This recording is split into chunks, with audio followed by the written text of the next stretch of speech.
Para pembina harapan bangsa, Universitas Tadulako, dia berjuang pribadinya di derma perguruan tinggi, mengembangkan ilmu dan penelitian, mengabdi negara, tujuh cita-cita, sentosa merata di Nusantara.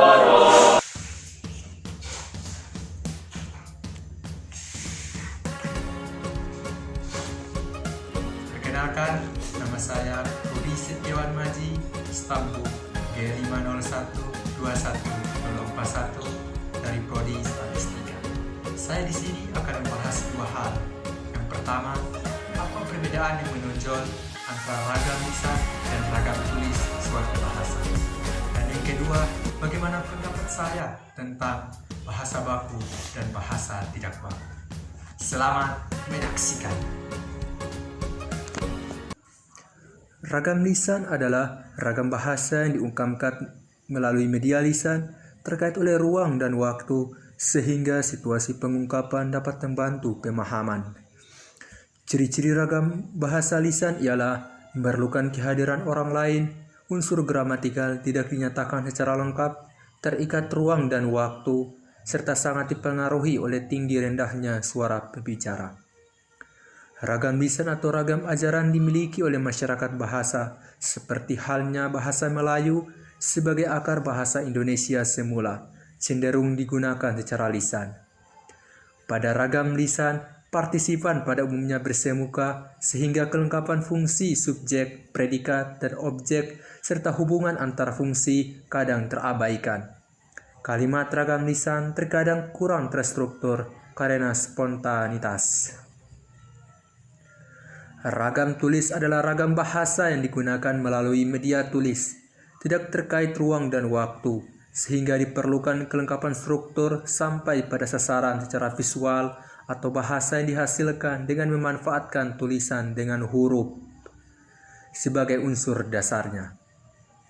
Ciri-ciri ragam bahasa tulis adalah tidak memerlukan kehadiran orang lain, unsur gramatikal dinyatakan secara lengkap, tidak terikat ruang dan waktu, dan dipengaruhi oleh tanda baca atau ejaan.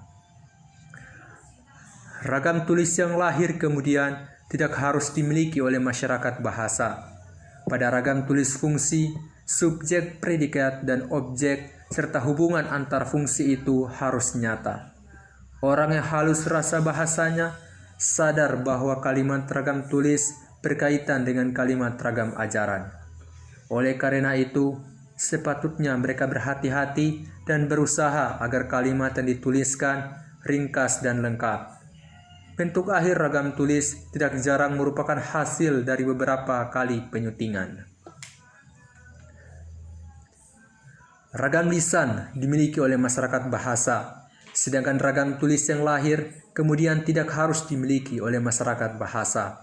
Seperti contoh, yaitu bahasa Melayu semula cenderung digunakan secara lisan.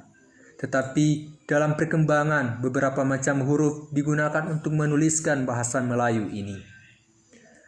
Pada ragam tulis, fungsi subjek, predikat, dan objek serta hubungan antar fungsi itu harus nyata.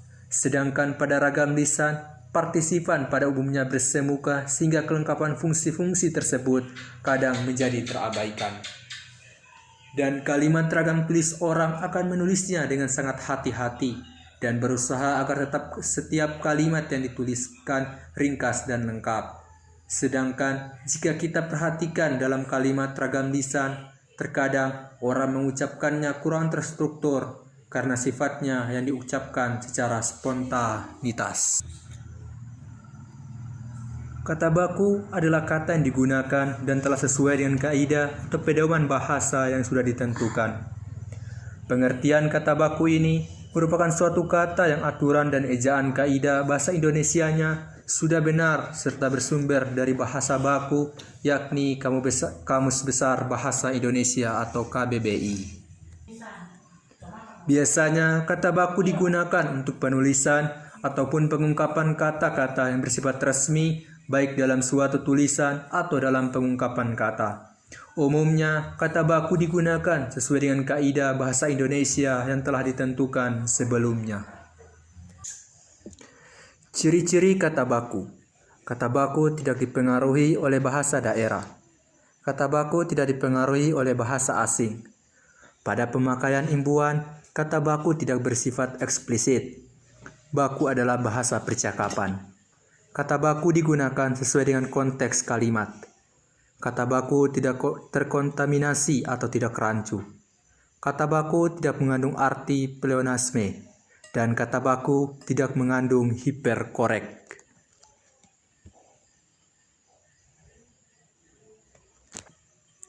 Fungsi kata baku, pertama sebagai pemersatu, kedua sebagai pemberi kekhasan, dan yang ketiga pembawa kewibawaan. Penggunaan kata baku. Pertama, membuat surat dinas, surat edaran, dan surat resmi lainnya. 2. Membuat laporan. 3. Membuat karya ilmiah. 4. Membuat nota dinas. 5. Membuat surat lamaran pekerjaan. 6. Saat musyawarah atau diskusi. 7. Saat berpidato atau rapat dinas. Dan ke-8. Surat menyurat antar organisasi, instansi, atau lembaga, dan lain sebagainya. Contoh kata baku. Misalnya seperti aktif, pasif, apotik, efektif, nasihat, karena, foto, biosfer, push, objek, teknik, daftar, dan lain sebagainya. Contoh kalimatnya, pada hari ini saya akan makan siang di rumah. Kata tidak baku. Kata tidak baku merupakan kata yang digunakan tidak sesuai dengan kaidah atau pedoman bahasa yang telah ditentukan. Umumnya, kata tidak baku sering digunakan dalam percakapan sehari-hari atau dalam bahasa tutur.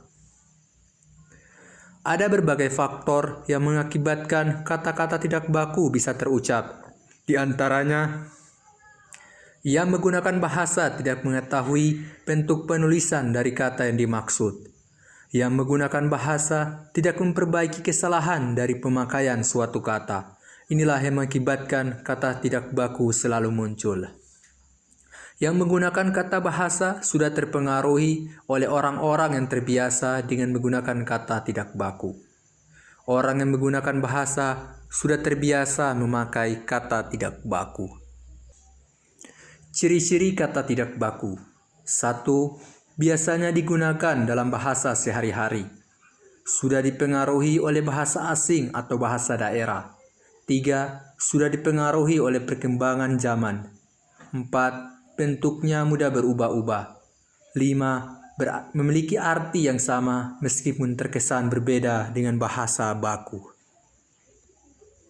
Contoh kata tidak baku, misalnya seperti aktif, pasif, efektif, karena, foto, bis, objek, teknik, nasihat, biosfer, dan lain sebagainya. Contoh kalimatnya, saya akan makan siang di rumah hari ini. Itulah penjelasan yang dapat saya sampaikan. Semoga bermanfaat untuk kita semua. Lebih dan kurangnya saya mohon maaf. Wabillahi taufiq wal hidayah. Wassalamualaikum warahmatullahi wabarakatuh.